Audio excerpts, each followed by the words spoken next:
You can start. Okay. Hello, everyone. My warm welcome to all of you who have accepted to be part of this panel, to you, our panelists, to you, participants who are joining into the call directly, and to you following on social media. My name is Rajan from African Media Association Malta. This moment is part 2 of our first panel, where we want to discuss how we can move beyond a single story, how we can combat social exclusion through media literacy and critical thinking. And you will agree with me that is not an easy task. The media, all of them, from cinema, painting, written press, or politics, have shaped public opinions about certain categories of people. And we at African Media, and in general, all people from African descent living in Malta, are also a lot the target of single stories. So I relate a lot with this topic, with the fact that so much has been said over and over again about people of color, so much that for a huge number out there, we are one thing. For example, Africa is a country for many people, or all Black people who live in Malta are asylum seekers who have arrived here by boat. Of course, single stories don't define only non-white people and other minorities. It is a global problem. And that is why debates such as the one that we are about to have here today are so important. Now, let me pass the floor to the person that we can safely call the brain behind this project for the work that she does tirelessly to make this a success. Over to you, Gabriela. Oh, thanks very much, Regine. Good afternoon and welcome again to everybody. My warmest welcome also to our international visitors from UK, from Bulgaria, and from wherever you happen to be able to join us. Now, I have witnessed the perils of single stories and their effects, as well as the conclusions deriving from single stories and decisions that were made based on single stories. Being raised in post-war Germany, and as a German Maltese citizen, having lived in Egypt, Brazil, and exploring West Africa, as well as sections of the United States and the United Kingdom, there was no area where I was not exposed to the dangers of single stories. Stereotypes are formed by single stories. And the idea of founding NWAMI International Malta and to write this project was born from the need to do something about them. This project is based on the notion of the single story, which I learned about while completing my master's degree in transcultural community counseling. The concept of the single story was coined by the Nigerian writer Chimamanda Ngozi Adichie, who described how perceptions about others are established by repeatedly demonstrating the same narrative over and over again, so that it becomes the single truth. Chimamanda said, rightly so, that it is impossible to talk about a single story without talking about power. The need to be greater than another. In our political and economical world, stories are defined by the principle of superiority. How they are told, who is telling the story, when they are told, how many stories are told, and ultimately depending on power, Chimamanda says. The aim of this project is to make both local and migrant communities aware of their single stories about each other. This is so very important because stories are told on both ends. And these stories are maintained by mainstream media, depending how the mood is, the global mood is, and redistributed in social media in all shapes and forms, through our panel discussions and to provide also participants of local and migrant communities the ability to discuss deeper, we also have our story cafes and we have entertainment sessions, educational entertaining sessions. And this is part of our project we will be running until 2023. Now that was enough from my end, and I'm looking really forward to a very interesting discussion. And I pass the word to Conway Big. And Conway, we have the pleasure to have him as our honorary Deputy Director of Communication and Media for our organization. So NWAMI International Malta is blessed, truly blessed to have you on board.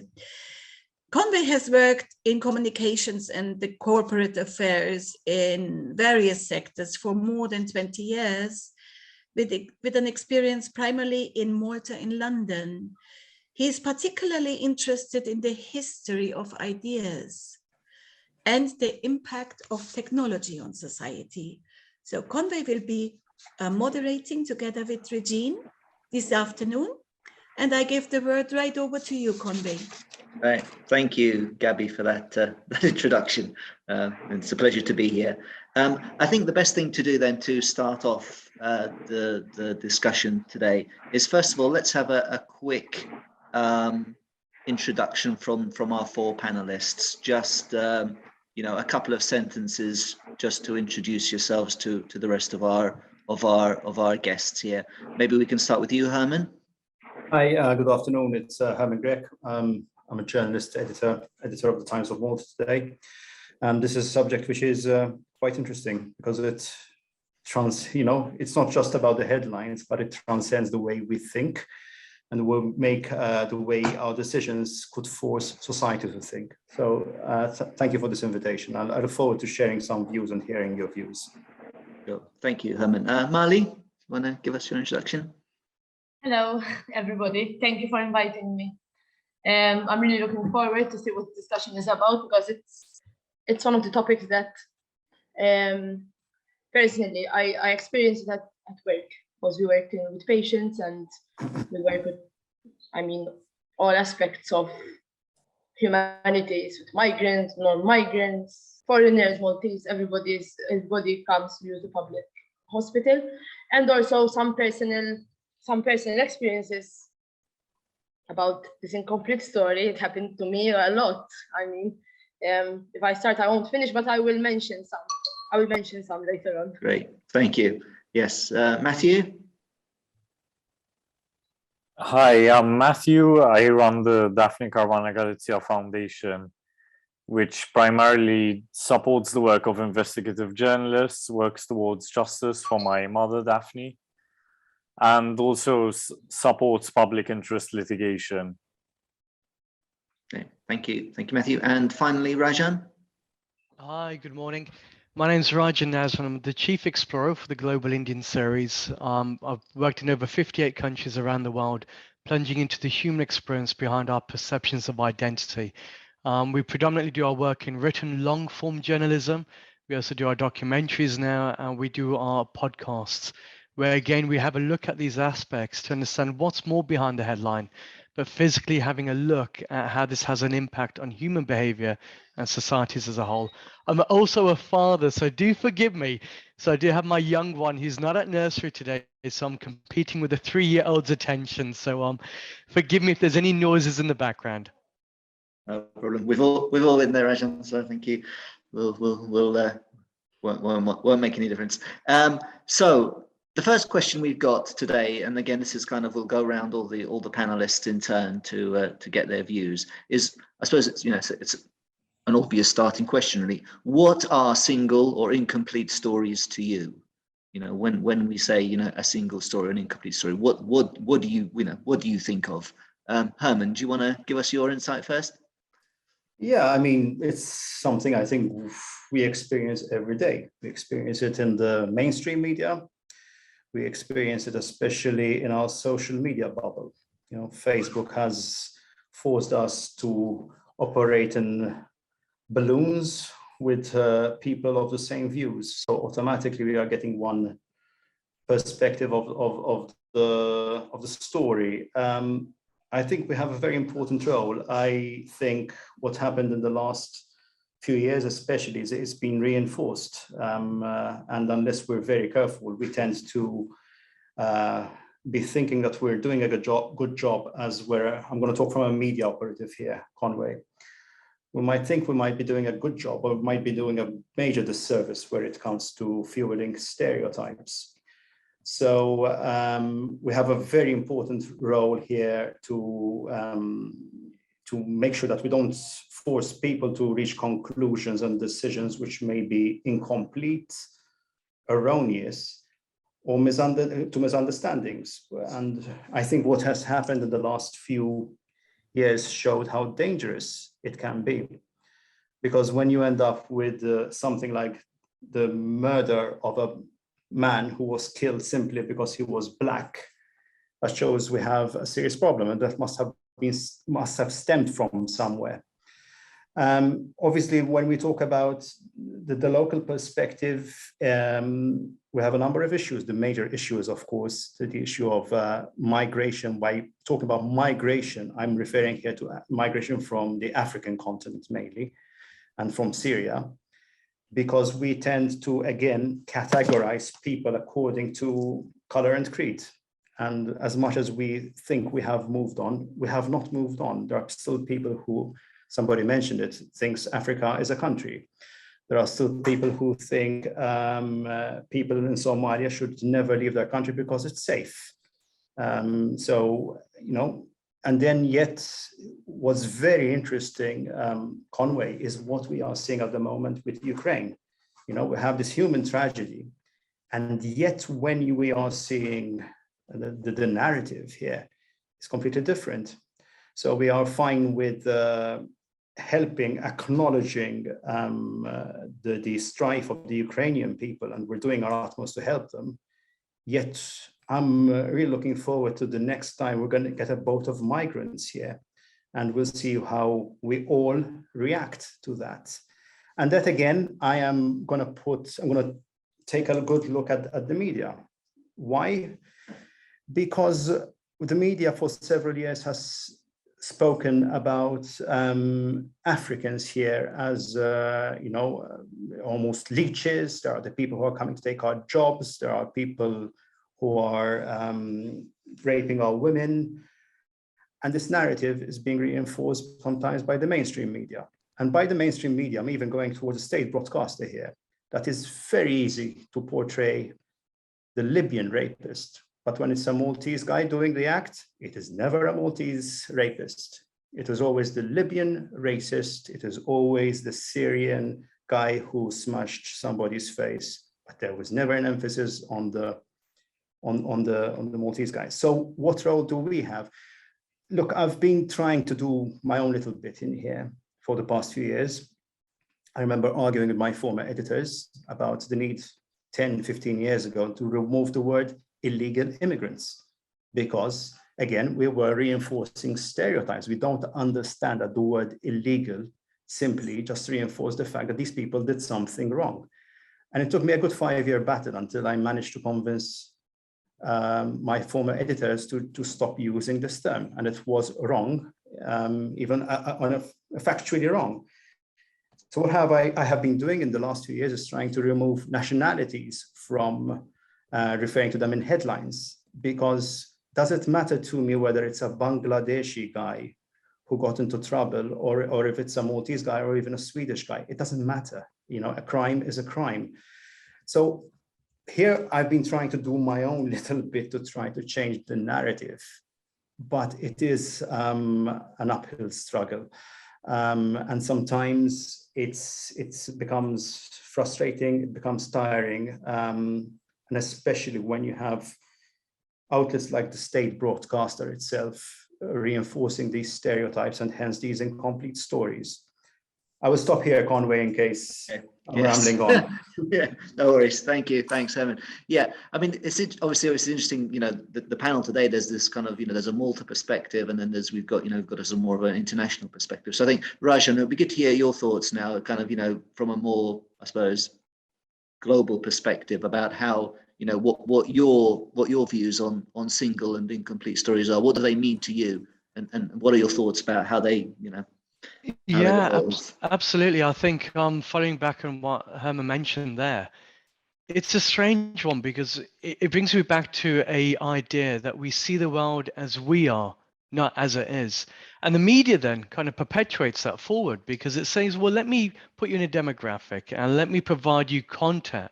So therefore it enables you to also follow these patterns of behavior. Now, the single story in particular for me is a very interesting one. And the reason why this year marks 50 years since the expulsion of the Ugandan Asians from Uganda. So the Asian community that were Ugandan were given literally a couple of months to say you have to pack up and you have to now leave the country because all of you guys are criminals, you're leeches, you're taking money out of the economy. And there's a lot to this because this wasn't the action of Africans. This was the action of a dictator called Idi Amin, who then went on to murder over 500,000 Ugandans. So this side of this one narrative story is quite a complex one because on one side we've been seeing it being used as this nationalistic phenomenon. On the other side, we've been seeing it as a way to divide people's opinions. From an international base point, I'm incredibly scared and incredibly worried. And that's what was the bridgestone work for the Global Indian series, because we've seen it often in all the countries that I've been to, that everybody upholds this view of the other.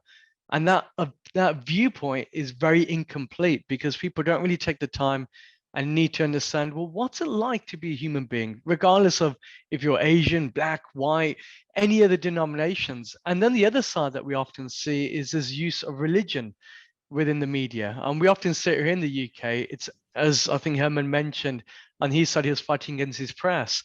Here they'll say a Muslim man committed this crime. Well, it was a human being, it was a guy that committed it. His religion is impartial to any of his actions. I think every sane human being knows that your diet and your religion does not give you any immunity to stupidity.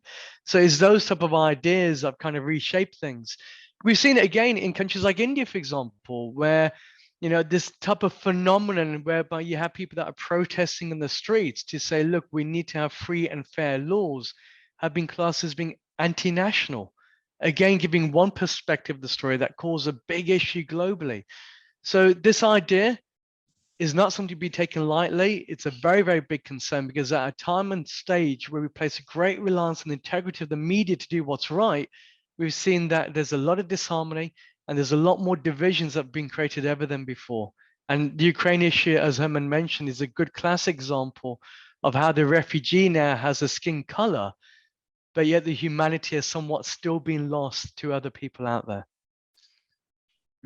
Thank you, Rajan. It's interesting you mentioned Ugandan Asians. My aunt is a Ugandan Asian who was expelled from Uganda in 1972. Yeah, 1972. And she came to Malta. Her first landing point was Malta because she had met my uncle, and my uncle managed to get her out. He's Maltese, my uncle. And the long-term impact of that story, because at the end of the day, when she arrived, she arrived in Malta in 1972, she didn't exactly get the warmest of welcomes here either, and so my aunt and uncle emigrated to Australia as a result of that. And so all these kind of the long-term sort of knock-on effects of these types of situations and how they split families apart and how they affect groups of people for decades later. And to add on to your aunt's experience, a story is what defines a nation. Beyond the flag, where we have these lovely colors and these lovely pictures and the content and stuff, a story is essentially what defines human beings. It defines humanity. It defines a nation, the way that we look towards doing trade with them, whether we look upon them kindly or deservingly, like what's currently happening in the world right now. It's every echelon, every aspect of what it is to be human. And yet we take it so lightly, don't we? Your whole life is based upon a story. As soon as you're born, 5 minutes after your birth, you're told this is your gender and there's a story behind that. This is your religion, there's a story behind that. This is your caste or class, there's a story behind that. And the media will continue pushing that on. And you end up fighting for those stories, that type of perspective, this validation for the remainder of your life until you die. So the fact that it's happening in the media and we only see one side of it is just a very great class to showcase what's really undergoing this whole human approach to things. But Ugandan story is one, you got the Nigerian story is the other, I've noticed. Yeah. There are plenty of them. So yeah, I suppose, Maali, you said in your introduction, you kind of, you've had some obviously personal experiences of the single story. Maybe you can tell us from your perspective, what is a single or incomplete story? So I think single story, it's associated with prejudgment and lack of education. That's the first thing. You judge people based on their appearance or color or name or whatever. It is because there is in your mind, you already have an idea about certain group of people. For example, in my job, I'm a nurse, as I said previously. We have this problem. First of all, I'm even ashamed to say it. When we have migrants who arrive to us by sometimes when a boat comes, when the boats were so much coming in and they transfer them by air ambulance. I mean, most of the migrants are young and we rarely get elderly migrants. So these migrants, we have interpreters, we have cultural mediators. Even I am a translator, so I could easily ask, but they label them as Mr. X and Mrs. X. That is degrading, horrible, and it's a shame. It's a shame that a country like Malta, we're always advocating and fighting for human rights, calls a person Mr. X. The person is not demented, the person is not deaf, and even so, you have to find ways to address them with their name. Imagine somebody calling you Mr. X, do you need something? So that's the lowest that we hit. Second, when we have situations like the murder of Lasana, who happens to be my dear friend, may he rest in peace. His body is still in the hospital, for example. His body is still in the mortuary room. 2 years have passed. The family are trying to, first of all, the family weren't even granted visas to come here. There is a big mess in the immigration issue, and the body is still here.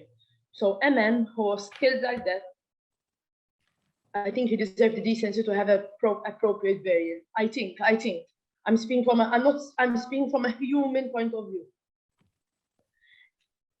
Yep. So, and at work we have these, like we have also tourists who get injured, we get footballers, we get VIPs, we get anyone. And still these people are judged by the color of their skin or their surname. I mean, literally some staff check the name and check the nationality based on what's the care plan. For example, oh no, put the migrant in that room. Don't put him in this room. I mean, this happened in front of me. This is not a story I heard. That's from my job perspective. If I continue to talk about my job, how it's, I mean, I can imagine that it's a shame. It's a shame. Yeah. I mean, I'm speechless. It's a shame. I mean, I'm not going to details, but some things are a shame. I mean, if there will not be people, I'm not going to say people like me, because I really do care. 3 times there was a case of abuse which was not reported because they didn't hear the patient out. Because you're a migrant and you go back to the barracks and we don't care. Like, you're staying in this bed will cost 70 euros for the government and you're using our water, eating our food. And it was a case of an abuse of a minor because minors are detained with adults. That's another issue. As for my personal view, well, I once was asked, oh, how come you're a nurse? If you speak in Maltese, because I don't speak in English at work, I speak in Maltese because I am half Maltese. They will assume you're adopted. Did they get you from Ethiopia or Eritrea? That's the first thing. If you say good morning, that's the first thing. Can I ask you a question? But are you real Maltese? I mean, are you real Maltese? I mean, next time I will put a teacher with my ID card back and front and I will walk with it down the road. I mean, I don't mind people asking questions, but sometimes people are rude, like, oh, you know how to drive a car? Or I graduated in master's last month. My thesis was about female genital mutilation. That was my research in Malta. And started asking me, oh, I think you understand because probably you have it too. Or, for example, another example was with my mom, what they were telling her, because I am a nurse, but I'm in the managerial seniority level. In Maltese, there's a word, it's called yahasra. Yahasra means, oh, poor you. So you're like a manager now, like you got promoted. How come? How come you got promoted? Yeah. But these My things are answer there. is, I'm a normal girl. I studied in primary school, secondary school. I went to junior college. I went to University of Malta. I graduated. There is nothing special. What did I do? I mean, if I reached the moon or did something really big, okay, I appreciate that. Not like that. It is not a compliment for me, for someone to tell me like, oh, you're so good or well done. I didn't expect. What you didn't expect? I mean, with all due respect, even like once I was opening my car, I was going in to go to work because I was on call, and somebody told me, this is a private parking. Are you sure it's your car? This is Malta 2022. Yeah. I'm not These things are born. I'm speaking now. Yeah, these things are born. I mean, that's what we're talking about, right? These things are born from narratives that are created in our societies and in our culture and by our media and kind of perpetuated and reinforced again and again. So yeah, and that's kind of why we're here. Yeah, other people cannot speak up. I can speak up. I can even fight back. But think of, I mean, we have vulnerable people, vulnerable women, people without a voice. Migrants are without a voice. I mean, I'm worried about those, not me. I can speak up, no problem.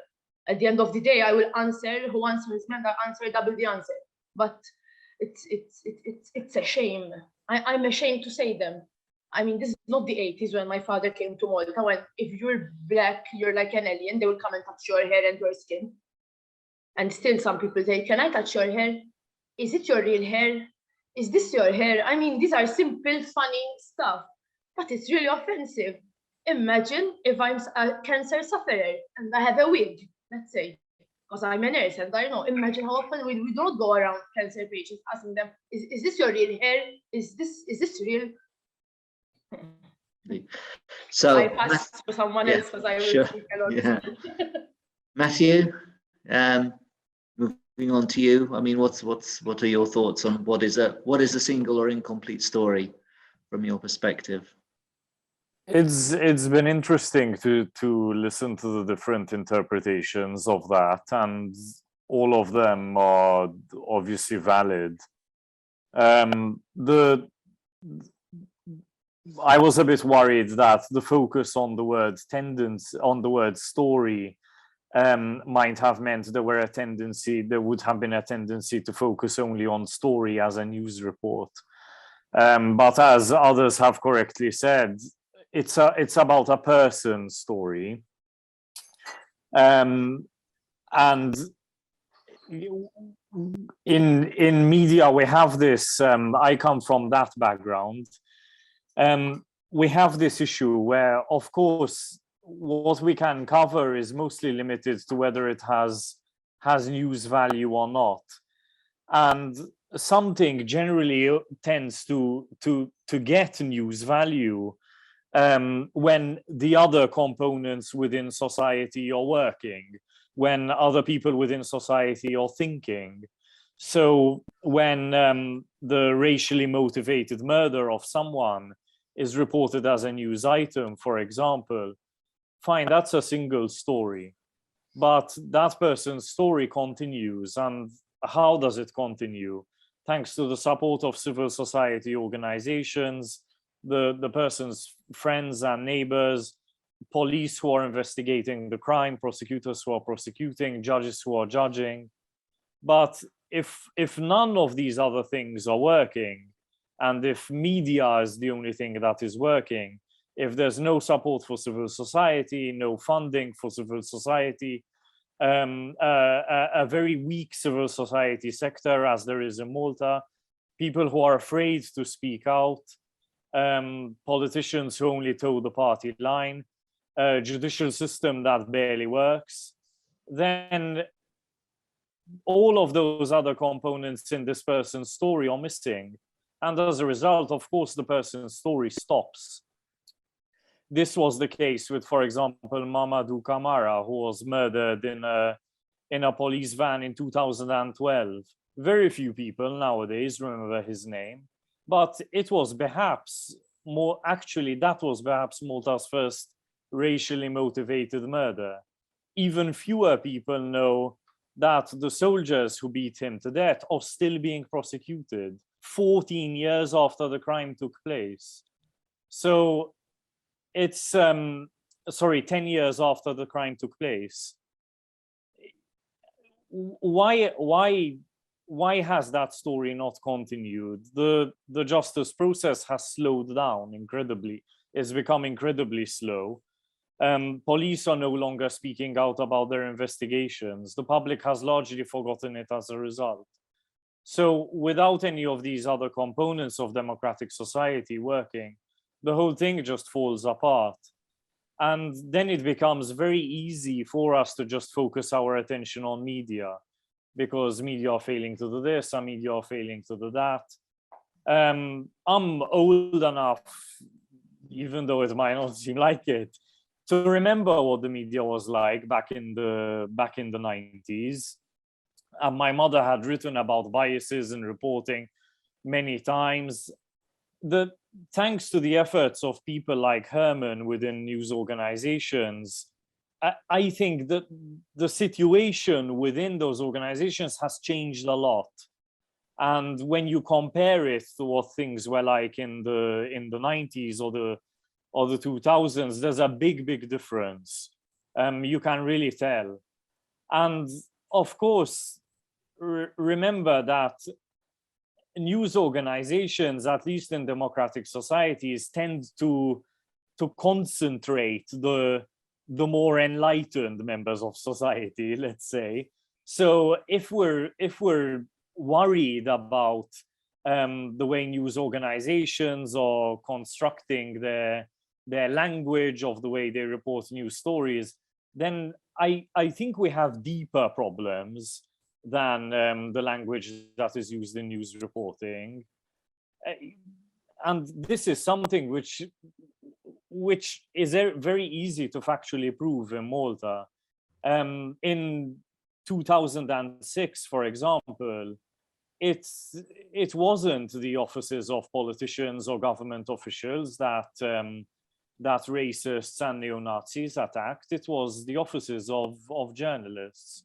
It was the homes of journalists, of Xavier Balzan and my own mother, that were attacked by neo-Nazis. It was the offices of the Jesuit refugee services and their cars.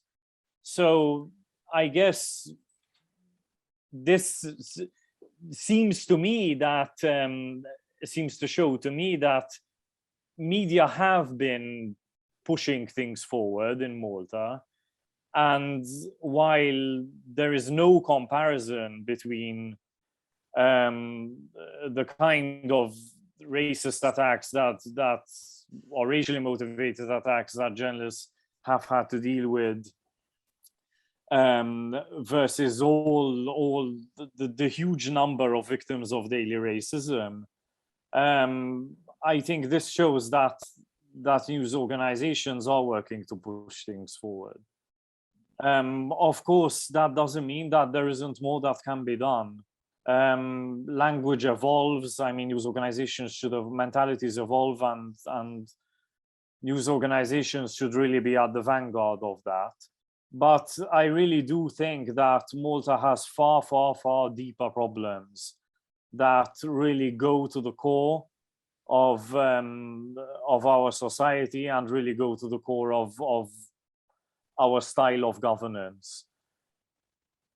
Yeah, okay, thank you. Yeah, I mean, you know, the creation, I mean, this is one of the things that this project is sort of, you know, trying to examine, you know, how a single story is created and how are they perpetuated. And obviously there's so many interlinking factors to that, you know, both historical, societal, media, you know, all sorts of things contribute to create our you know, every individual's vision of what other people are, or who they are, or you know, how we define ourselves in the world, you know, in relation to everyone else that's around us. So you know, it's obviously you know, a very complex issue that well, I mean, obviously we're not going to solve it here today, but you know, I think the more we think about it and the more we talk about it, you know, obviously, hopefully that starts to, you know, enlighten people a little bit and start to think a bit more critically about these issues. That's I suppose hopefully where we would like to get to at some point. So thank you all for that. I think there's, as has been said, there's, you know, there's many different perspectives on the single story and what it is and what it means to people. I think Rajan, you're going to handle the second question for our panelists. You're muted. Okay. Oh, thank you very much. Yes, thank you, Conway, and thanks to the panel, because it was so interesting, this first input, and I'm so happy that we have two journalists on the panel, because I didn't see it at the introduction, but I studied journalism, even though I'm not working regularly as such. But you really put the finger where it hurts, because it is true that some reporting are really very damaging for the communities, for the minorities, and then the fact that journalism has become such a profession that is not valued anymore. There are many reasons for that. Maybe the internet has, let's say, democratized the profession, so there are a lot of not really good journalists out there that really damage the reputation, but it's not only them. Nevertheless, very interesting inputs from the beginning, from the examples of Maali with people touching her hair. I relate so much to that, Maali. You know, my colleague just think that they can touch my hair like it's okay. It's not, because I will never think of doing it myself to someone, but it is normal. There are so many things that happen just because of those single stories that we carry every day. So let's move to the second question that I want to ask you, and let me start with you, Rajan. And the question is, from your perspective, how can single stories affect individuals and society at large? You mentioned briefly the Muslims, and I guess that you will expand on that. It is a good question. It's a really difficult question to give a full answer to, but I'm going to try. So what you're posing me is, how does it affect minority groups? Is that what you're asking me, Regina?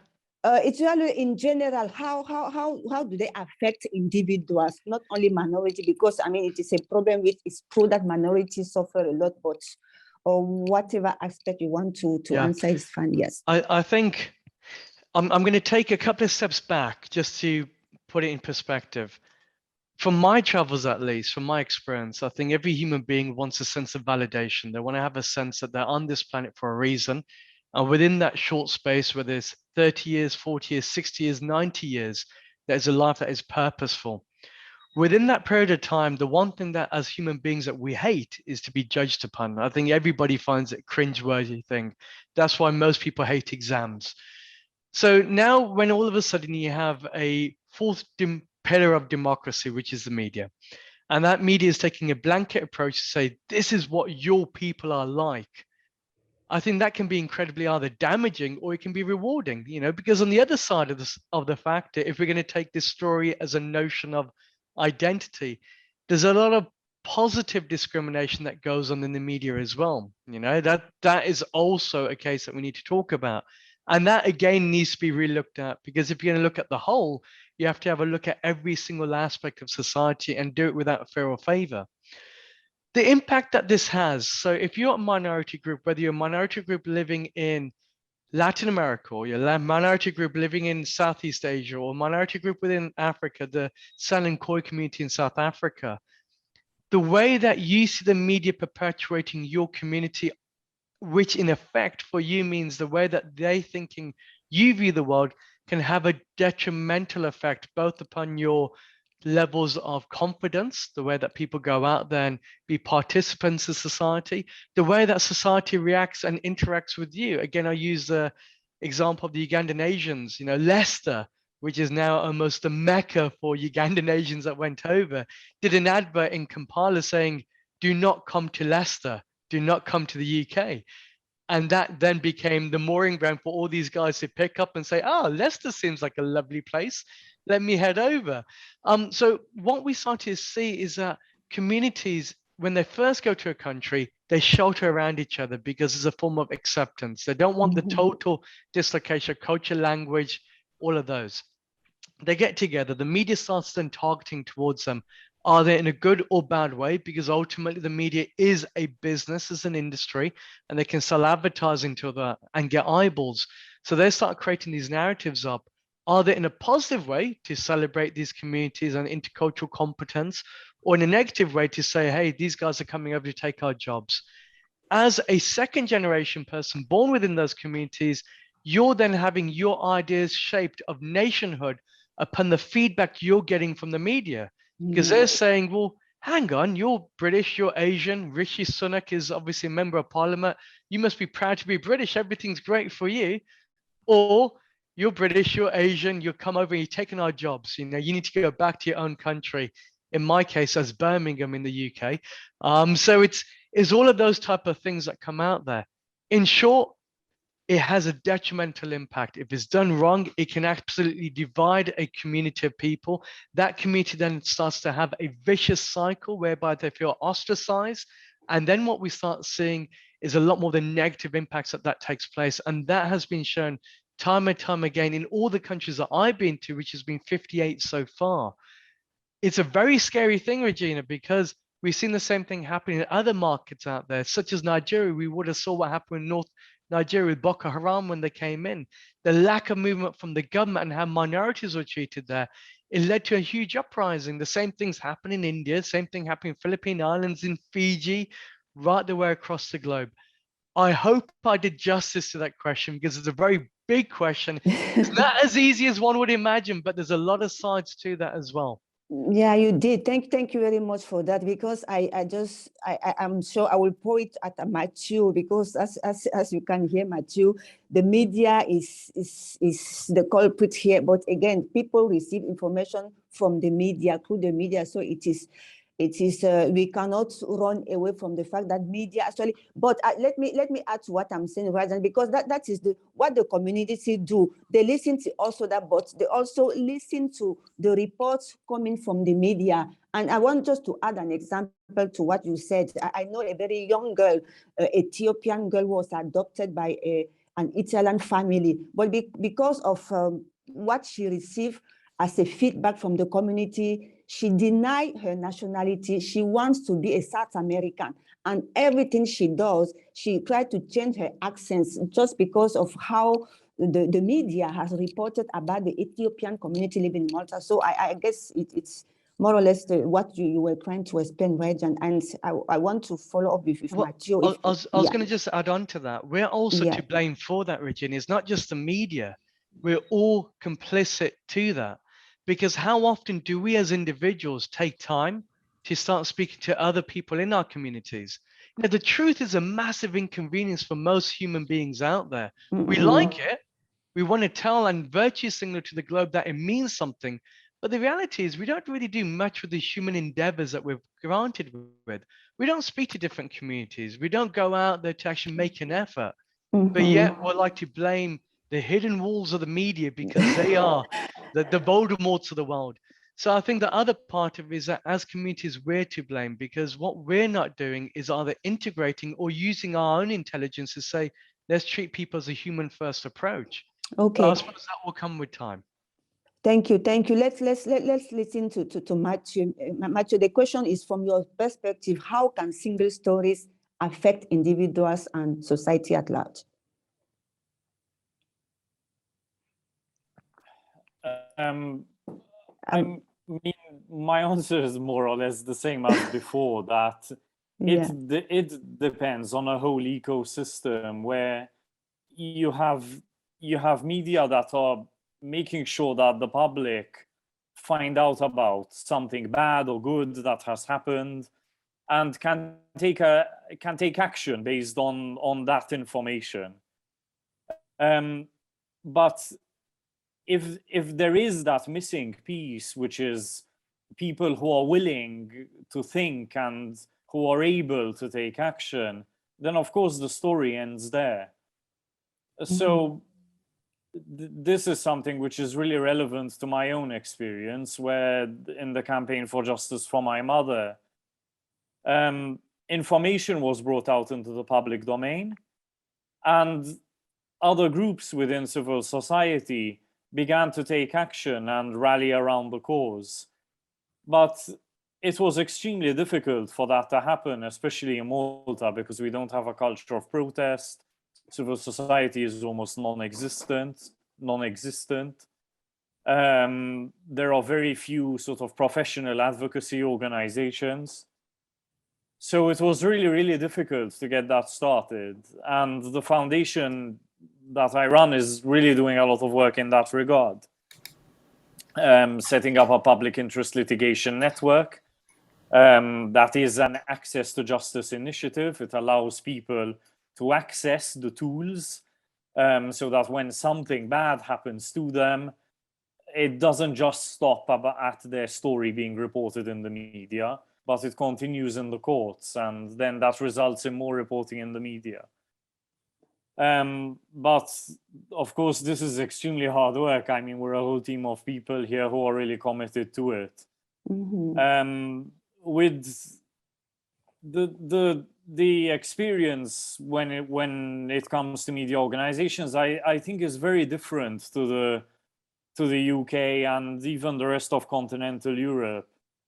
I would say that Malta's, you can't look at it as a monolithic thing, the media. Malta has independent media organizations. It has TV channels that are owned by political parties, newspapers that are owned by political parties. I really would say, and I really believe this, that on the whole, independent media organizations have been really effective and have really been at the vanguard of changing attitudes in society. And they have really paid the price for this. It's a lot of the other components of our society which are not working.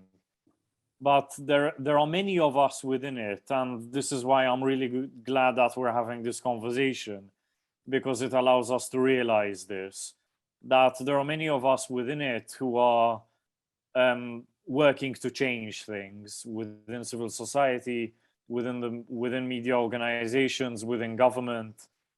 And I really hope that we continue this conversation after this call so that we can continue to work together.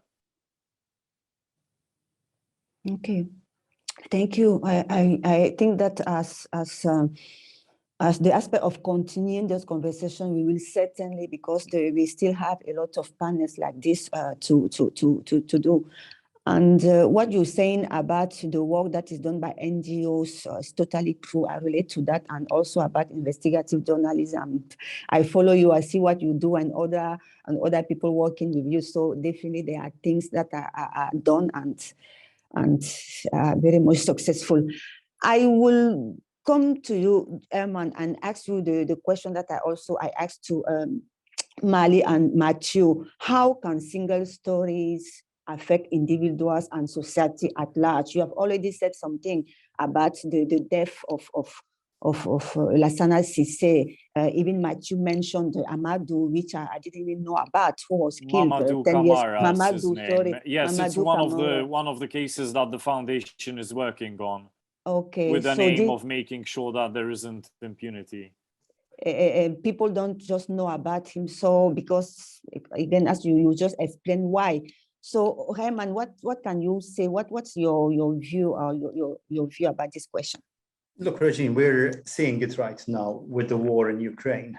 You know,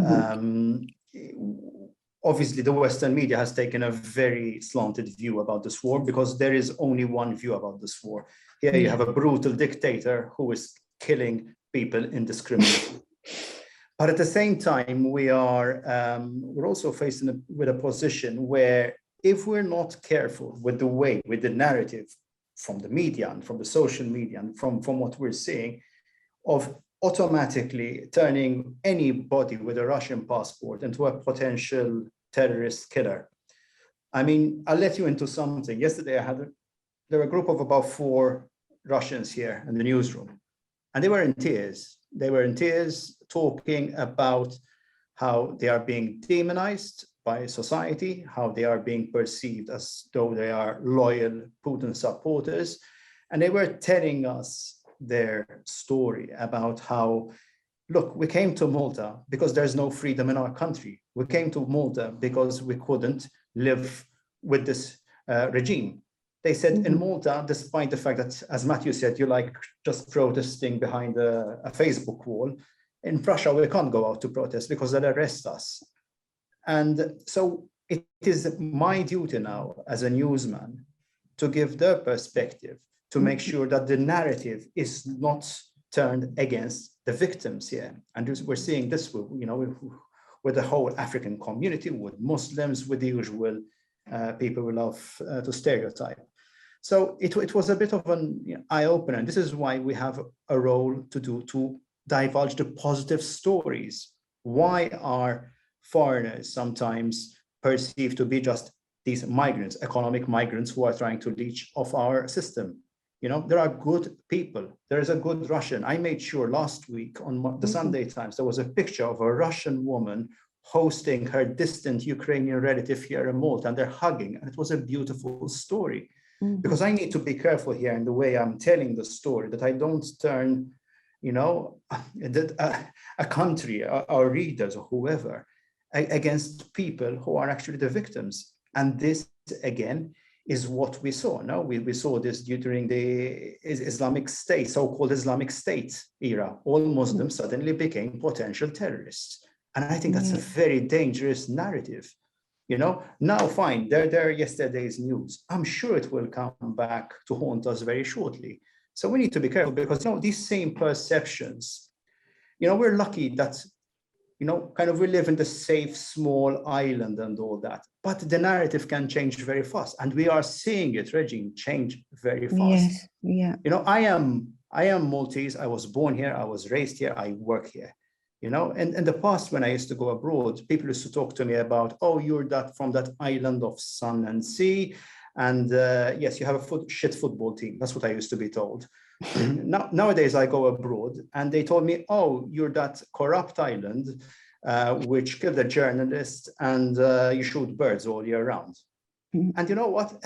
It is what's happening to us, because now we're finding ourselves on that side of the fence.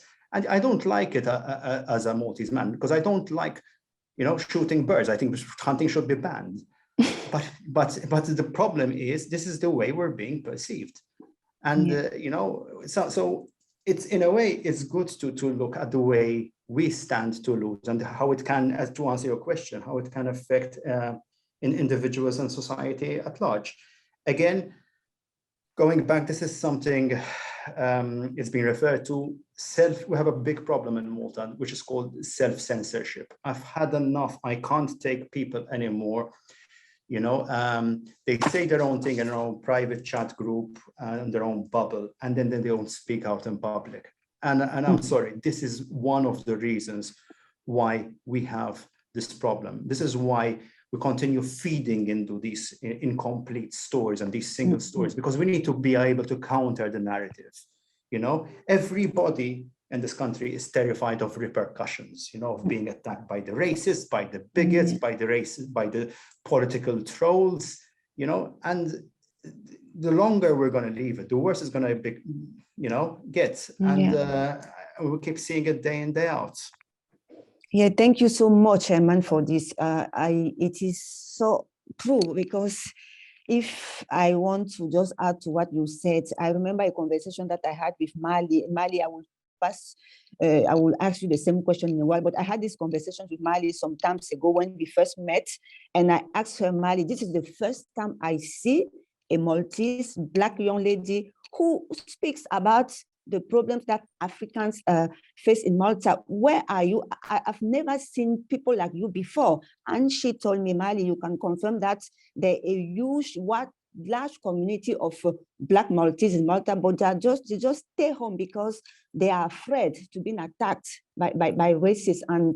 And I believe it is a reality, because I'm trying with African Media to try to build a large community where we can have expertise from the African descent people, so that we can become a force to, why not, tell our own stories in a way that they impact also the society here. But it proves to be very difficult. Maali, can you confirm that while answering to the question, how do you think single stories affect individuals and society at large?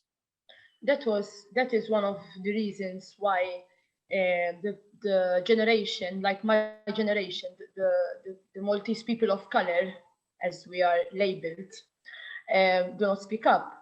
One of the main reasons are because they are afraid that how the way they are perceived and how they are judged. And it's very famous in Malta that then people are heroes behind the keyboard and will start attacking you and sending you private messages, or coming near your house, or finding you at work, because it's a small country and everybody knows who your dad is or your mom is. And it's really sad.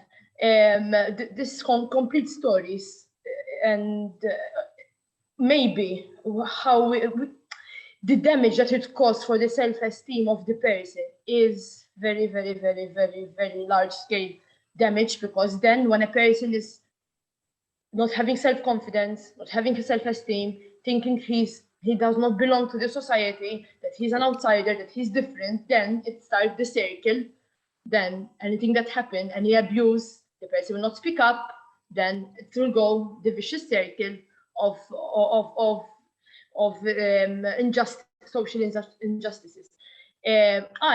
I personally was invited in Women's Day in a very prestigious talk in a conference, and although I was happy, I wasn't happy at the same time. Why? I asked them directly. There were the journalists and there was also a minister present.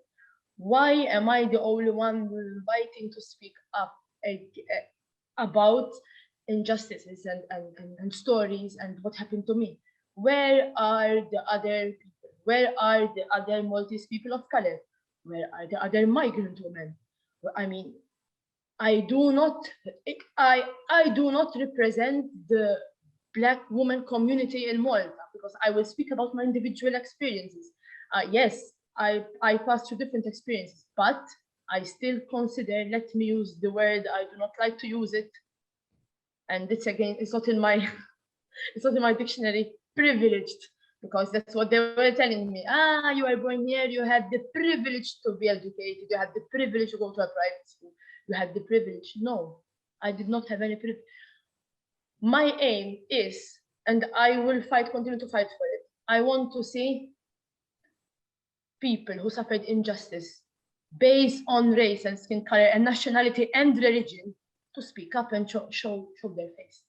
I do not have any problem, and I will continue to fight for it, and I will continue to eradicate this mentality. And no, I am not afraid of threatening. Whoever threatens me never came and told me in my face. Everybody will just type and hide, and of course, because the truth hurts. I can speak from my experiences. The incomplete stories that we're mentioning today were the stories that tried to break me, but at the same time, they brought me the strong woman that I am today. And I thank people for that. Okay. Thank you so much, Maali. By your intervention, we understand that single stories hurt, definitely, and there is something that has to be done at the level of society. So this brings us to the third question that Conway will ask to our panelists. Yeah, sure. Thank you, Regine. Yes, I mean, I think I think one of these, the issue of self-censorship in Malta is a fascinating one. Obviously, there's a lot of, historical and cultural context for that, even perhaps our small size and cramped conditions. There's, getting over the self-censorship. I mean, I completely agree with what you said, Herman, that it's so tiring that people will say something to you and, whisper something in your ear and then publicly, say something completely different. But it's such an ingrained thing in our society that it's kind of, I mean, the next question we were going to ask is, what can we do? What could be done? And I think perhaps even, maybe starting with you on the issue of self-censorship, which plays such a role in perpetuating these single stories. I mean, can you see a way to get over that self-censorship? It's going to take a generation, Conway. It's all about education, secondly education, thirdly education. And it is education, but education, I even talk about upbringing here. People are here, we have an education system which teaches us how to listen, but you don't confront. We have an education system where you just, which is tailored to pass your exams, and you don't, and nothing else matters. We don't question. Critical thinking is nothing. We don't even know what the concept of critical thinking is in Malta. Media literacy, nothing. Even and media literacy is showing. I mean, just open your Facebook account, and then it's awful. So education is extremely important. We also should learn a bit about our history. I'm seeing someone like Susan Saliba here, who's an educator in history, and we don't know enough about our history, and this is why we end up behaving the way we do. For example, in Malta, we love romanticizing over the Knights of St. John. We treat them like heroes, and as though these, when we don't really understand that the Knights of St. John treated a lot of the Maltese like slaves. And this is the irony of it. And here we are, we wanted to do a statue to La Valletta on the entrance to Valletta without knowing our own history. We were colonized for several years, and the Brits gave them, thank goodness in a way that they were here for a while, but they didn't treat the Maltese so well, And if you speak to somebody from my father who was treated very badly, he worked for the RAF, he still speaks up, about the Brits as though they were God's gifts. So this is the problem. There are a number of facets of society, but if we don't question, if we don't learn how to question, if we keep going on, because they will pay me back. Fuck it, they will pay you back. Come to the media. We still have a free press in Malta, and speak up. Go to civil society, join civil society movements. They're essential if we're going to bring about a change, because let's be honest with ourselves, guys. How many people are in this room? 25 people. We're in a bubble. We're talking to each other. We all have similar views. We need to get our views out there. We need to challenge society. And fuck it, if people are going to be upset at what we say, yes, you fight back. You don't just sit back and just say, because if I believe something is right, I believe, things, discrimination, racism, these issues are all very important, so we can't just sit back and say, oh, I don't want to join because it's too much noise. Join it, because the empty verses are going to make most sound.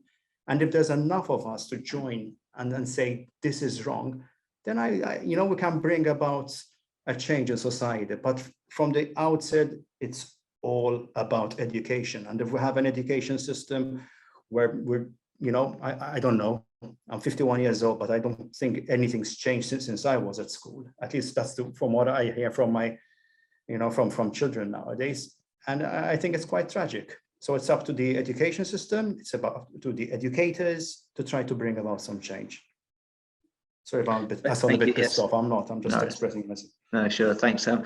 Susan, thanks for putting your hand up. I spotted that. What we're going to do is we'll open the discussion once we just go around this final round of contributions, and then I'll come straight to you, Susan, for your question once that's done. Matthew, from your perspective, I mean, obviously we've spoken about self-censorship, we've spoken about education. What are your thoughts on what can be done to try and improve the situation as it stands at the moment?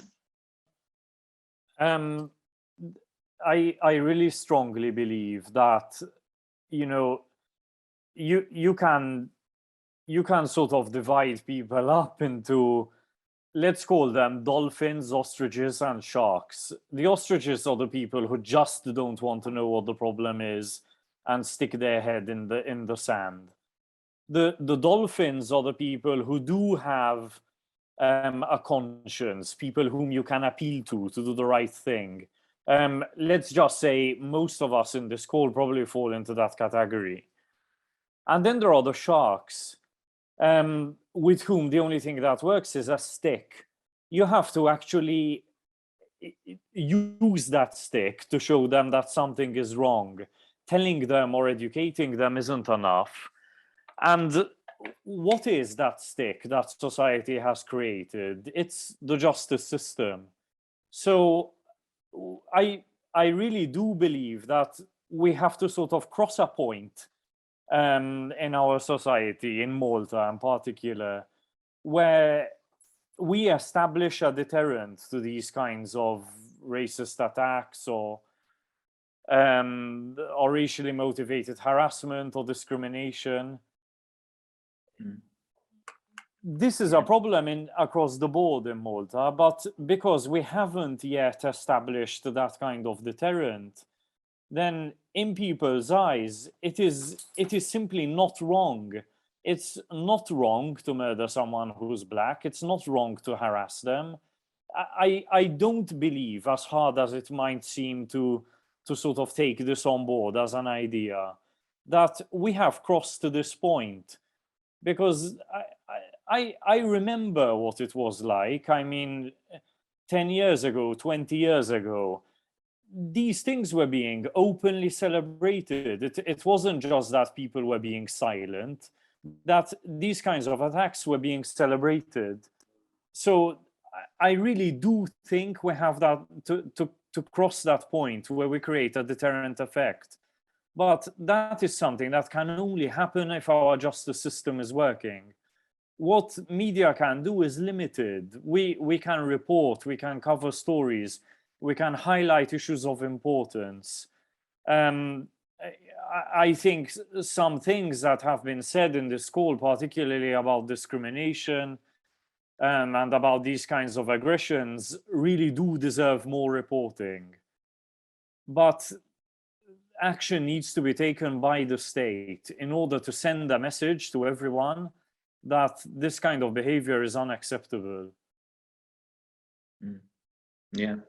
Yes, I mean, agreed. I mean, I think one of the things that always strikes me is the kind of, even in conversation, that no one, a lot of people seem to not bat an eyelid about saying something racist, like, without any concern that anyone would turn around and sort of, call them out on it, just part of the normal discourse. And that's because there is no deterrent, because it's perfectly acceptable to say racist things. When these houses and cars were set on fire, I'm talking 2006, I have to constantly remind people about this. Not a single person was ever charged with any of these crimes. Multiple cars were set on fire, cars belonging to people who were assisting refugees, journalists who were speaking up against racism, had their houses set on fire. Not a single person was ever charged. The investigations were completely ineffective. And we are talking here not about people who are unknown, about people who have a big public profile. So imagine how bad it is when someone who does not have a public profile goes to report such a crime.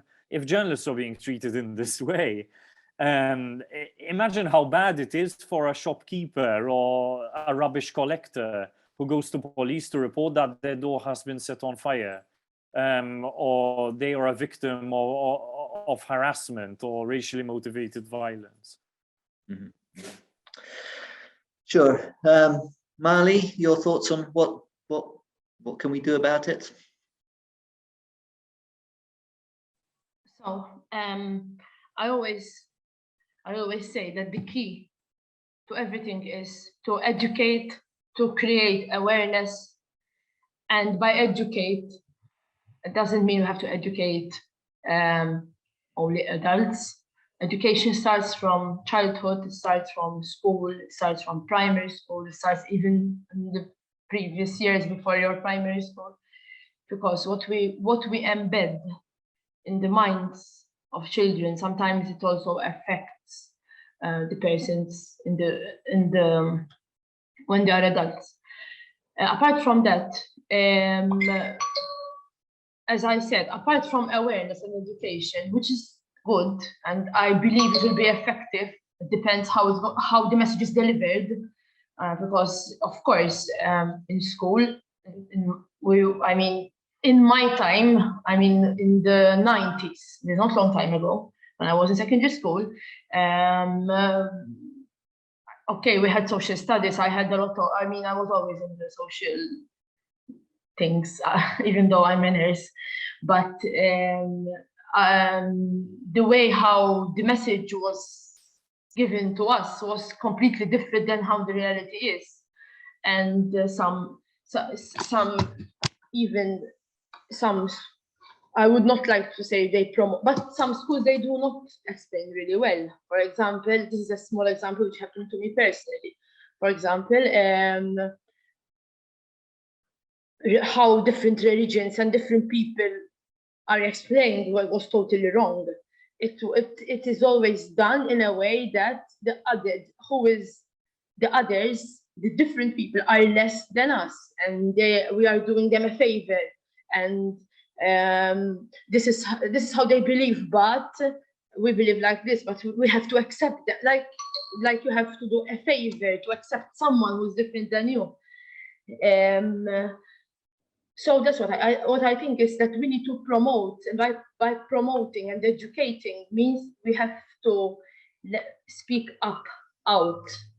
It's very good and it's very useful, and I really like. I joined a lot of conferences which I really appreciate, but I would like that this voice, for example, my voice, go out more. I would like to talk about things that happen too, but it has to be out there so people can relate.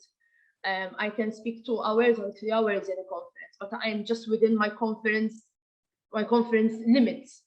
There should be more programs, more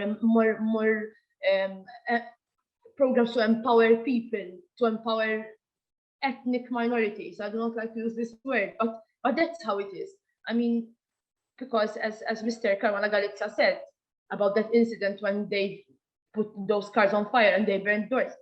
Imagine if the normal lay person of an ethnic minority went to report. It will be unheard of. Like, I reported some cases to the police. It was not related exactly to me, but when I went and I spoke in Maltese, my case, they gave me credit. They asked me, they called, they followed, they called the person who harassed me. But they were actually, some of them were surprised, like, yes, of course we will do something. But seeing my name and surname over the phone, no action was done until I went there in person, in the police station to report. It was like, okay, I didn't think you were Maltese because your surname is different. This is bad. This is bad. Should I change my surname to be accepted in the society? Should I change my name to be accepted in the society? Should I be called something else? No way. This is me, this is my identity, and I encourage everybody to keep and we have to be proud of our different identities, our different nationalities, or mixed races, and we have to speak up. But out there, we need to empower people to speak out there. There is a problem that in Malta, people do not speak up. Do not speak up. Maltese of like ethnic minorities. It's useless. I speak up by myself. You need to be a group to promote and lay down your problems to an institution that you're facing problems with. Anyway, I leave the mic to someone else because if I'm talking, I will not stop. Nice, thanks, Maali. Thank you. So to finish off our panels, or our initial panel discussions before we open up for questions and comments from everyone else, Rajan, the last words to you on this. What can we do to tackle the problem of single stories and incomplete stories? It's a good question. I know that you're talking about Malta as general, but I would say the same issues taking place in Malta is happening globally as well. It's the same thing. And I think one thing that we have to be very cognizant of is that our skin color is an arbitrary factor to our humanness. It is not a personal brand. And the moment that we start treating it as a personal brand is when we start seeing a lot more divisions come in. The biggest issues that we normally see in countries is not diversity in the sense of ethnic base. You're brown, you're black. No. The biggest issue is that we don't see diversity of thought. And that's what's led us to all these big issues. We can see in the UK, we may have the colors of the rainbow in Parliament, but yet the same thinking is still there. And those are what the issues are. So to come on to the practicalities, the tentacles of what change could be, according to my own type of mindset, I'm going to borrow some of the things that Herman's mentioned. I think I'm not going to be as pessimistic to think it'll take a whole generation. I think it'd be quicker than that. I think the first thing is absolutely it's education. But the education has to go a lot deeper. It's the fact that we have to look at what Herman mentioned, critical thinking. How often do we take that on? How often do we debate the big ideas? We had a big protest here in the UK with the whole Black Lives Matter and a statue was pulled down. For me personally, I didn't agree with that. I think the statue should have stayed and a plaque should have been put next to the statue to provide another dialogue to say, what does this person stand for? Because then what that enables me to do is to look at the picture, to look at the other side of the story and say, now I'm enabling myself to say, what is right and what is wrong according to my own research. And then it gets me to take a lot more research, a lot more steps going in. So I think open debates need to come back. I think open debates without fear or favor, everything should be debated, from religion through to ideas of politics, through to all other aspects, because then what we allow people to do is allow their voices to be heard. There's a moment in time where you have those voices, and those voices can get very, very hard line either on the far right or the far left. But when people start to talk, then new ideas start to emerge. And that way, the whole process of society starts to develop further. So I think critical thinking has to be taught in schools. I think it should be a parenting guide as well. I think a lot of parents should go through that. I think the other side is our media. Media ultimately so far has become a very one-dimensional course. I write something or I produce something, you watch it, you absorb it, and I expect you to walk away and say, these are the great ideas, and debate it in your own time, almost like a school teacher. That doesn't work. What would be great to see is new technologies being implemented into media whereby it's real course action. People read an article and not just putting themselves as trolls in the comment section, but debates that take place afterwards that people can actually say, well, what are my thought systems towards this? Because then what you start seeing is a different side towards society. So I think open debates and the media turning into more of less of a transactional relationship into more of a type of real mooring ground for ideas, almost a TED Talks, but free, without the sponsorship, but something that you can actually bring societies and nations together. I think the third thing that can be done is the way that governments start looking at this narrative of nationality. How do governments, especially in your country, Malta, for tourism purposes, what are the images that they push out there to showcase this is what the identity of the Maltese are? And how can they rechange that and reframe it to actually dictate and showcase all the different elements of Malta? Like Malta is a country that is very close to my heart, as Gabriella knows. We've got a partner office over there. I've been back and forth many times. We've done a massive feature that went to over 30 million people across India. And the Mark is talking about this amazing country in the middle of nowhere type of thing with a really peculiar football team. I'll agree with you there, Herman, for that as well. But the idea of a national identity starts with the politicians. So what are they doing there? How are they recreating this idea of brand Malta? How are they showcasing the intercultural competence as the heart of that, whereby it validates not just the local areas of Malta, some of your quirkiness of the fireworks during the day. Do not tell me why you do that, but it happens. But on the other side, showcasing how interculturally is now merging itself in.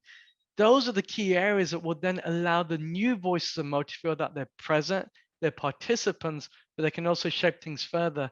And over to Matthew, like your mother's work that she did was absolutely incredible. I followed it myself actually prior to coming over to Malta. And I think those debates as well, the work that Matthew's doing in terms of strengthening civil society is another way to make this happen, making sure that we have those tentacles of outreach that are taking the government sector there, and that the justice system is robust enough that it acts without fear or favor. So therefore, it doesn't act on the political will, but it acts on the will of what this newfound idea of nationalism is, that goes beyond waving a flag, that looks into the histories of the people that make up the country, and not just the hidden histories that people use to get people voting along the lines of.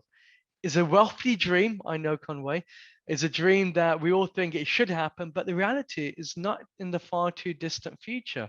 These are things that can be implemented very quickly, but it starts with debates, and it starts with debates without fear or favor, that everything's up for the discussion. Because the problem is, the moment that we say we can talk about this, but you cannot talk about that, well, we're not actually moving ahead in the world.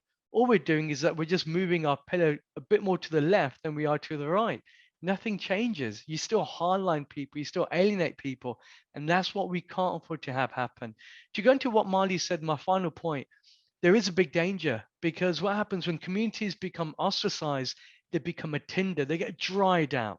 So therefore they lack will, they lack spirit, they get dry like wood. All it takes then is a spark that ignites it, and then we see a very vicious side that comes through, because every community wants to be heard. Every community wants to be validated, because that's what human nature is. So yeah, just making sure I'm covering all my bases there. Yeah, thank you, Rajan. Yeah, I mean, obviously there's you know, there's a long, you know, there's a long list of things that need to be done, but I think that the fundamental thing is talking about it, being out there, discussing, debate. You know, I think these things are all important, and having, I suppose that's it, having the courage, if you want to call it courage, or the decency, if you like, to stand up and actually confront these issues and try to do, you know, whatever we can, all in our own little way to move things forward. So I mean, you know, I think we've covered a lot of ground. There's a lot to think about, lots of different you know, different aspects to this debate. Yes, I think I agree with Matthew's comment there about Rajan's great summing up of the points we've covered. We've got a few minutes now for some questions from other people who are on the call. Susan had her hand up earlier. If you want to go ahead and make your comment. Anyone else has a question, you know, just please put your hands up. Just a second, Conway, can I add something about? Sure. Yes. I wanted to add something just about, like, not answering to the third question, but just say something to Herman or Matthew, but speaking on the journalism point of view on the media side, because single stories, that's what we're talking about, are reported, are written, are told, and the media are the one who are vehicle them out. I always have a solution, which for me will be very helpful to the communities or at large to the society. It is something that is lacking in Malta, will be art in newsrooms, people for minorities. Look for journalists or students who can be trained to become journalists, who can walk into the media. Young lady with the headscarf, Muslims or Black person who will be seen speaking, being at the press conference at Castile, doing an interview to the Prime Minister, being the one representing either Times of Malta or other news. That will be a solution, a strong message that this is the society in which we're living now. I think that is missing. Another aspect of that could also be create a repository. I'm sure that I'm not telling you something that you haven't talked about, but having a repository of experts that are not only Maltese or what, but who are also coming from the communities. I know, for example, and Maali can confirm that there are a lot of doctors at Malta Day who are very much qualified to speak about COVID, for example. They can be interviewed as experts, not only being called to report about or comments about migration. And this is another bias or single story that are a lot of vehicle to migrant, because most of the time, personally, when I am called to speak somewhere, it is always about speaking about migration. I'm not defined by migration. I mean, foreigners are not defined by migration. That will be a solution that I will put there to answer to that question. And over to you, Conde, for the thanks, Rajan. Yeah, I think maybe Susan, if you want to make your comment, then maybe Herman can come back on. If Herman wants, yes. Go ahead, Susan. Okay, thank you. Well, good afternoon to everyone. Like Herman introduced me before, I come from the education sector. And for quite some years, over 20 now, I have been teaching, lecturing at university, doing the managing work between colleges with the Foundation for Education and Studies. So I have quite a clear idea about how the education system can fit in what we've been talking about. Now, what I've got from what we've been talking about here is that what is actually needed is mostly a change in mindset when it comes to society in general, starting from the youngest of children up to adults. And also I've noticed an issue of lack of empowerment from certain sectors of society. Now, I've joined this discussion today because I'm doing some work actually to tackle these matters. Up to now, the educational system is basically set on having this one-size-fits-all system where students from whatever background have to fit in. If they don't make it, basically up to now, it's been considered their issue. The system is doing enough, it is giving everyone equal opportunities, so it's giving it all. However, lately, educators, myself especially, have been thinking about considering equity more, providing for the needs of individual students. Up to now, individual educational programs have been set only for those students who have special educational, physical, or cognitive needs. However, with these late changes in the cohort of students, mainly because of this large influx of students from migrant families, our mindset has changed. We have noticed that every student has different needs. So myself, I'm doing a research to try to provide every student with what they need to succeed, because accepting students is not enough. Accepting people from different culture is not enough. People have to be helped to adapt, to fit in, to feel part of the whole.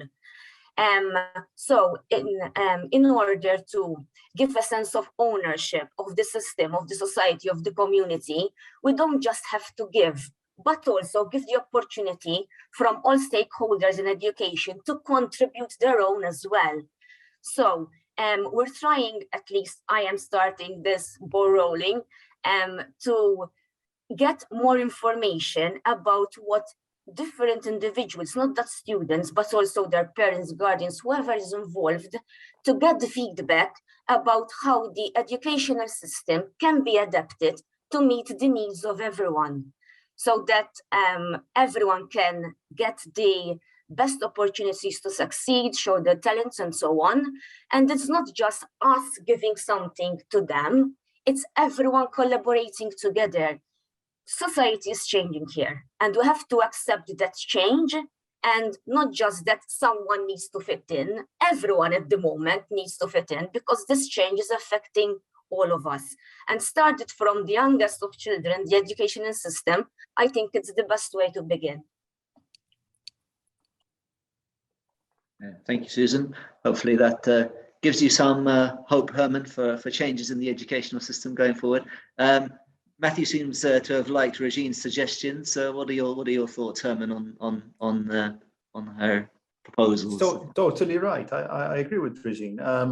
I would really like us. I often, tell people, let's stop talking to anybody who isn't, Maltese or whatever, and treat them like, part of our society. So yes, I have no problem in talking to a black doctor for his views about COVID. The problem is whether he's allowed by his own authorities of being allowed to talk.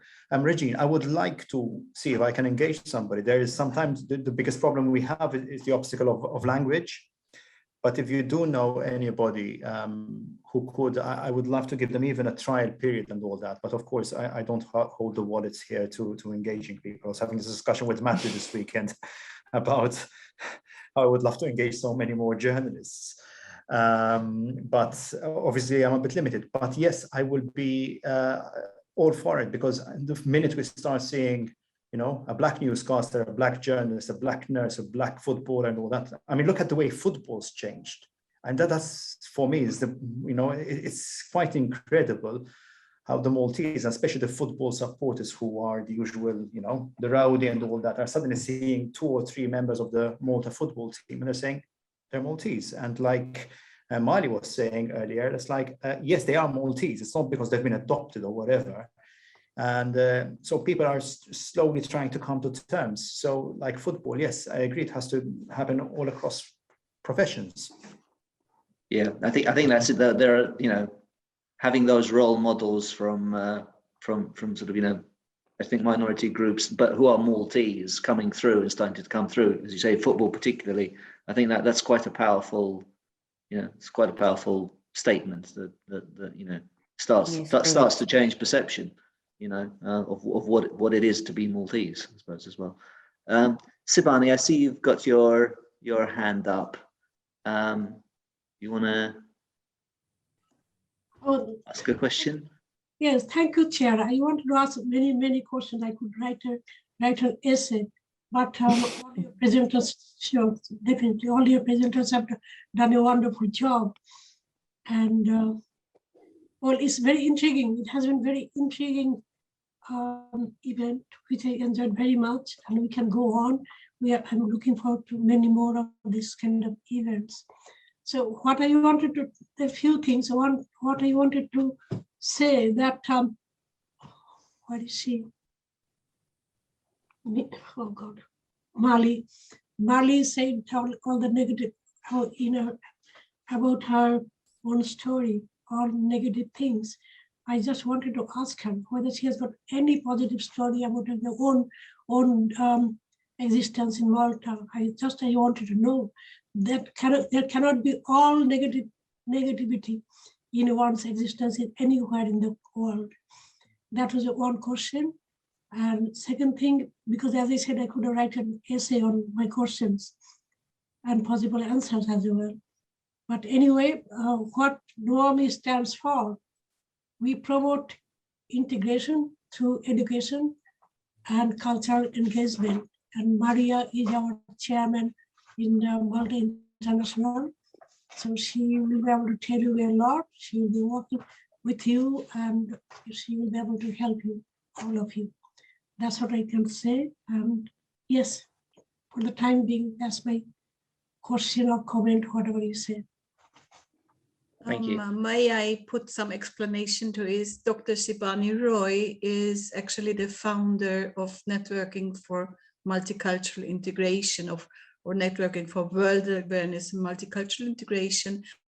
And my journey with her started many moons ago when we met at the University of Westminster at the board meeting or at the AGM, and where I started to support Sibani. And since then, many travels of mine came about to Wales, because Sibani is based in Wales, and many talks. I was invited to give some talks at the University of Bangor and also at the House of Commons. It was a life-changing event for me, because I had my own single story about the House of Commons.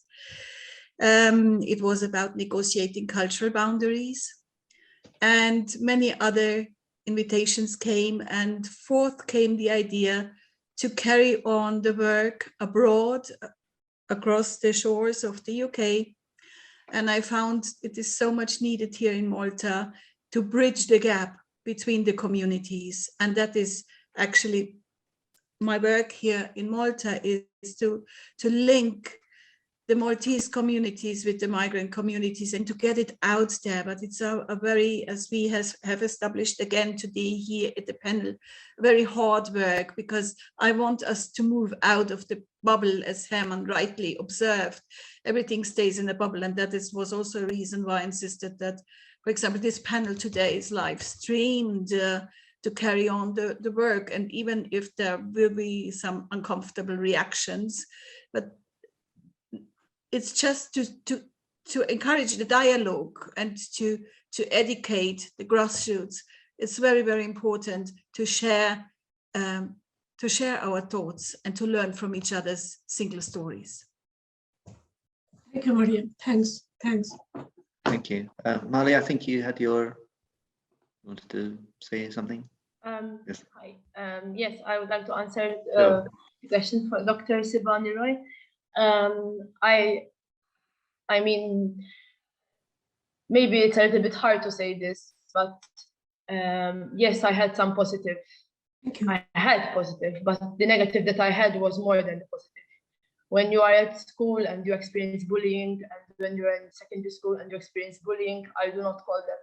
Yes, it became positive because it is in my character to fight, and the more I get like ways to be dragged down, the more that I show that.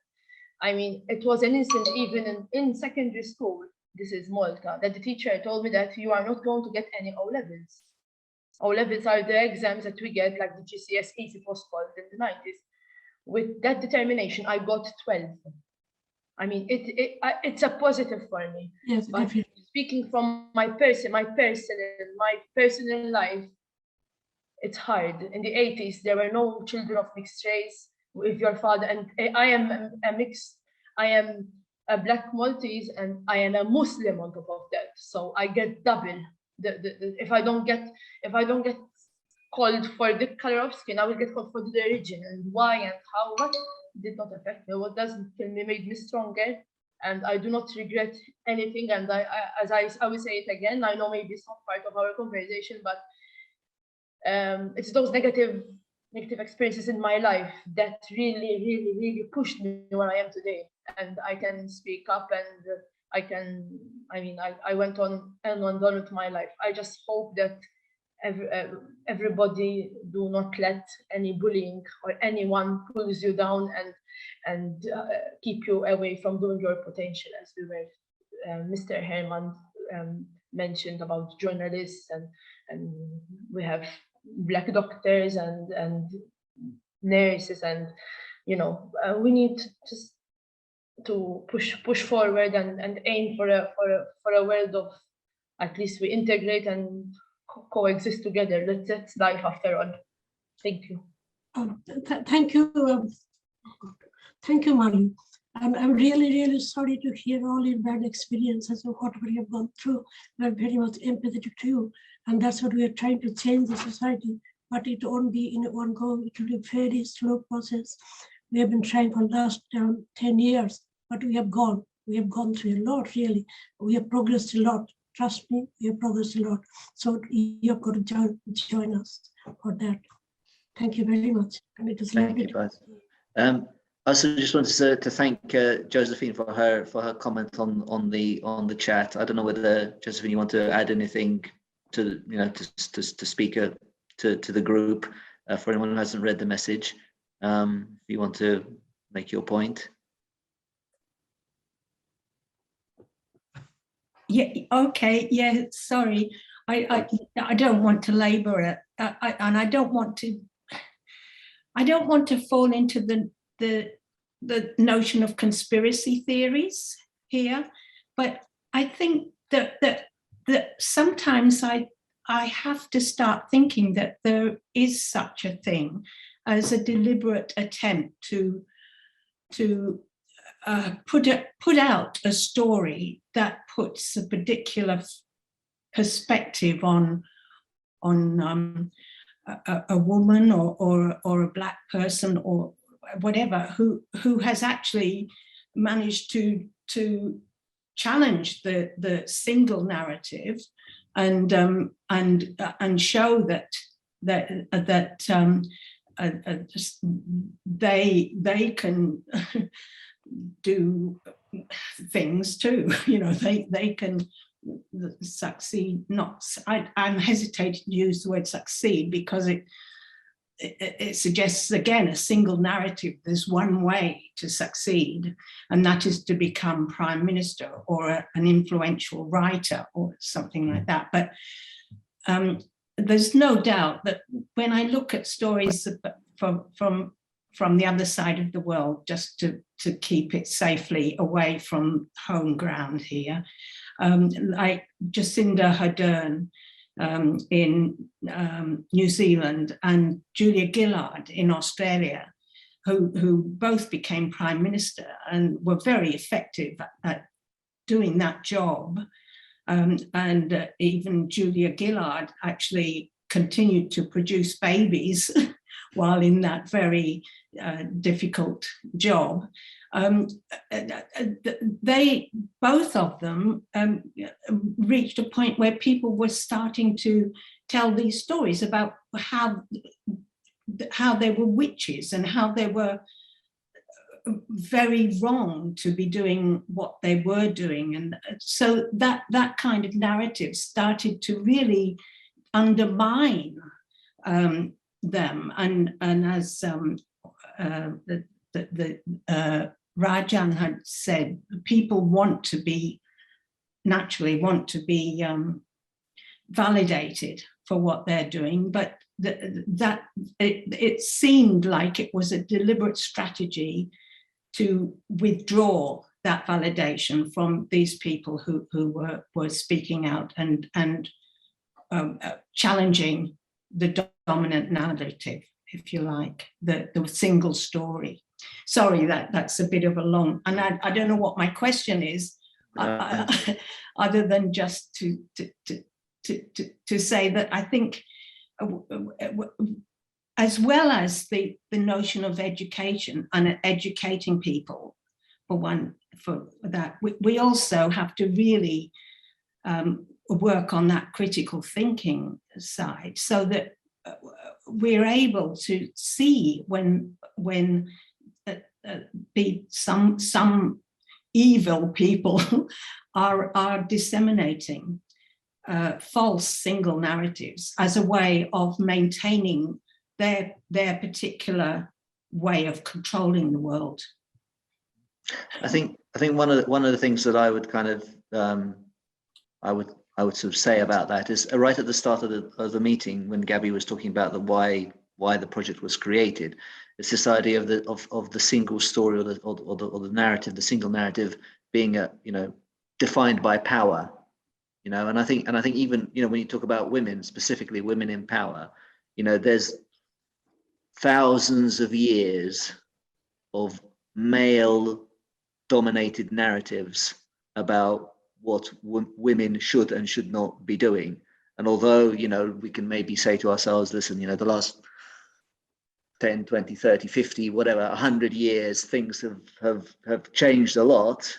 That undercurrent of a sort of patriarchy that sort of dictates what a woman can and can't do, and when a woman can and can't do certain things, is still there. And this thing about when a woman gets to power, we sort of start to attribute what we sort of perceive as male characteristics to them. I'm old enough to remember Margaret Thatcher coming to power in England, and Thatcher, she was described in very masculine terms, because that's the only way that you could do that job. And I think that's still there a bit, with the conversation about, as you say, with Jacinda Ardern, it's kind of like, how can you be a woman and do things that women are supposed to do and still be prime minister at the same time? And defeating those narratives, trying to get we talk about education a lot in this conversation. It's a big battle to try and reframe, the sort of the whole narrative of our history, to be honest, in a certain way. That's my 2 cents worth on that. Rajan, I see your hands up. Yeah, I was going to say there's one thing that we have to be careful with, is that we're talking about the other side of the story. We can't just say that to stories that we don't like. We also have to pay that impartiality to stories that we do enjoy, the stories that almost make us feel that a certain community is an X, Y, and Z, or that we've done something. Because then we can start really testing those narratives and say, well, what actually makes us think as human beings? What is this human experience all about? There's a point that was made earlier about having different ethnicities on TV. And yes, there's a great idea, but as long as it doesn't feel like it's virtue signaling, I think everyone should be given the chance on merit on what their achievements are, not particularly on skin color, even though it may look like United Colors of Bennington. The reason why that's really important is because it also gives an indication of where that country is heading towards. We've seen a lot of that, as I'm sure a lot of people in the UK. You see adverts and different people, but you know that it doesn't change anything, and it's very easy to kind of cite that. But in this whole notion, I think one thing we do forget is that we as a human species are one out of 1 trillion species that co-inhabit this planet. We are a tiny proportion, yet even our ideas of identity are constantly changing.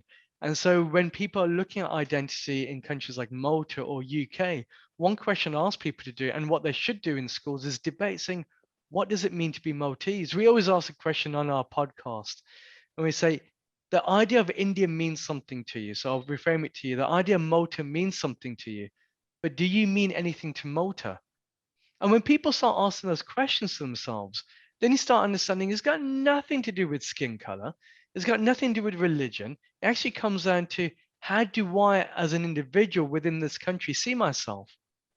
And those are the really tough questions to ask. If we were prepared to go down that rabbit hole, then we start seeing a very different idea of what national boundaries are. We see a very different idea of what a national flag is. We see a very different idea of what national languages are. We did a great podcast last week about a flag of earth. How would that change our perceptions of countries, of refugees, if we had a flag of earth alongside the flag of nations? So if a refugee is coming over with this flag of earth, do we now treat them differently because we see them as one of ours, rather than having the arbitrary factor of a certain colorism of a flag of a country that we don't like collectively, or a country that we do like collectively? So these ideas are the things that really shift us. But my main point and my main focus of this is to say, we have to move away from the virtue signaling and also those really deep questions of what makes a national identity, by really taking down to those grassroots. And let it stick with you. Malta means something to you. Great, fantastic. Do you mean anything to Malta? And if you're honest with those answers, then that's what creates those little steps that start creating a better society. Great, thank you, Rajan. I'm conscious of time, so we've only got 10 minutes left. So I don't see anyone else's hand up or any other questions. So I think perhaps what we can do now, before I ask Regine to kind of say a few concluding words, is maybe just ask the panelists for their final thoughts, to sum up, in their minds, what have you got from this discussion? What do you think, as from the project's perspective, how do you see things developing? What do you think we could do more of to help us move forward along the lines that we've spoken about? Maybe I'll start with Matthew. I did come away from this discussion with some initiatives that I think would be good for us to support. The increase in representation in newsrooms, I think, is somewhere for us to start. We don't run a newsroom ourselves, but we do work with them, and it's certainly an initiative that we would look into supporting. Great. Thank you. Thanks a lot. Herman? I think the most important thing is, for us to find our voices beyond our bubbles, speak up. I'm in a very awkward position where about 5 years ago, I took a decision to close the comments boards on our website to any stories related to migration. And I was forced to do that simply because 7, 8 out of 10 of those comments were either xenophobic or racist. Now, I don't want to be, just promoting a hatred on my website, But it's a decision which makes me feel very uncomfortable to this day, because we should be able to debate. And I think Rajan mentioned about, destroying statues from colonial times or communism and all that. I really disagree with that point of view. I'm sorry, we're here to be able to discuss. And this is the issue. This is why I had a big problem when they started, when the government ordered the removal of flowers from Daphne Caruana Galicia's makeshift monument, because that shows a level of intolerance which is not only ridiculous but cruel. And we should be able to talk about these issues. But unless people in this bubble, because I keep referring to it as a bubble, start speaking up and saying this is wrong. You cannot be referring to people like that. You cannot just assume simply because someone has a scarf around their head that they're, potential dangerous people. And unless we're going to do that, we're going to lose sight of everything. And this is when the thing, we tend to fuel these single story ideas, which I think are becoming very dangerous. And this transcends the media. So it is really up to us to do something about it. Thank you. It was a very interesting debate, guys. Thank you. Thanks, Herman. Maali, I don't know if you have any last comments before we wrap up. Thank you, everyone, and thank you for giving me the opportunity to take part in this. It was really interesting. I look forward for more. It is also an honor to speak with all of you and to talk about my ideas and my difficulties and my challenges. And I really wish that even though maybe it's a small part that we're doing, but it is really important, because like in my case today, I spoke here, but I met many people. I can, now I know that opinions of others. I know that there are many people we are on the same page. We are striving and fighting for the same equality and rights. And it was really interesting, the topic. And as I said, I will say it again, I look forward for more. Thank you so much. And if there is anything that seems of interest, or I'm open for any invitation, any conference, anything. I'm happy to participate in anything. Thank you so much. Thank you, Maali. Before I pass the word to Rajan, actually, Gabby, I don't know if you want to say a few concluding words as well. You're muted. With regards to ongoing events, I would like to draw your attention. We have a stakeholder meeting coming up, and I might, if I may, invite stakeholders which are relevant, because we really want to actively look for a way forward from all sectors, because the single story is also in the system, like in the educational system, in the finance system, in the media system. So we will be calling for a stakeholder meeting on the 12th of May. It will be an in-person meeting.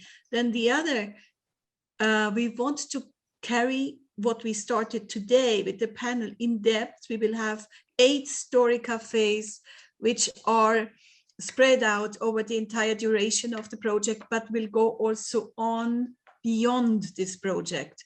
So the SMITE project and the story cafes will have a life on their own to continue the debate and to actually, that was also my thought with this project, to burst the bubble a little bit. But we need to be patient, sometimes it doesn't go fast enough for me. I have the hope that when we continue engaging communities and individuals from communities with activities like story cafes beyond the limitations of this project, that can actually sort of plant a little seed, and we need to cultivate and protect this little seed. So, and then we will have also another panel which deals with ethical issues of the single story. So you will be definitely hearing from us. I mean, visit our Facebook page, visit our website. I mean, share this recording on your social medias. I mean, that would really help to bring more awareness to this work as well thought. Thank so you. that was Thanks, Regine, final Thank word you. to you. Yes, thank you very much. I wanted to add a little bit on my own as well to add to what a panelist said about what is happening at the moment. I cannot leave this panel without saying it because I think it hurt us all when we heard that only refugees with blonde hair and blue eyes could enter Europe.